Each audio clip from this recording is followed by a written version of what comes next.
नमस्कार, मी शिल्पास किचनमध्ये तुमचं मनापासून स्वागत आहे। तुम्ही बघू शकता, तुम्हाला व्हिडिओमध्ये दिसत आहे हे आहे वेलाची पावडर, हे आहे काजू बदामचे तुकडे, इथे घेतलेले आहे मिल्क पावडर, इथे घेतलेले आहे खोबरा किस। मी छान अशी बनवत आहे बीटरूटची अशी बर्फी।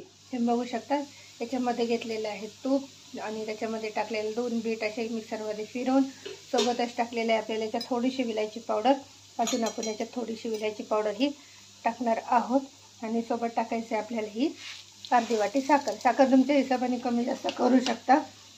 ही बर्फी खूप हेल्दी आहे, छान अशी मस्त। याला छान असं साखर आपल्याला पूर्णचं पाणी निघेपर्यंत आपल्याला हे बीट साखरेमध्ये परतायचं आहे।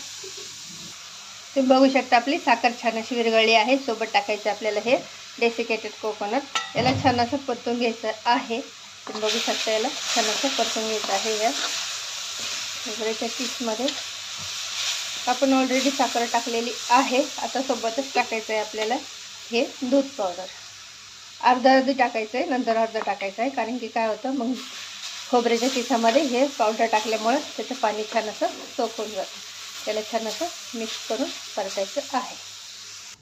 तुम्ही बघू शकता, आपलं छान असं बीटरूटचं हे छान मिक्स करून घेतलेलं आहे आणि आपलं हे रेडी आहे। आपण गॅसला करू बंद, सोबत टाकायचं आहे काजू बदाम छान असं।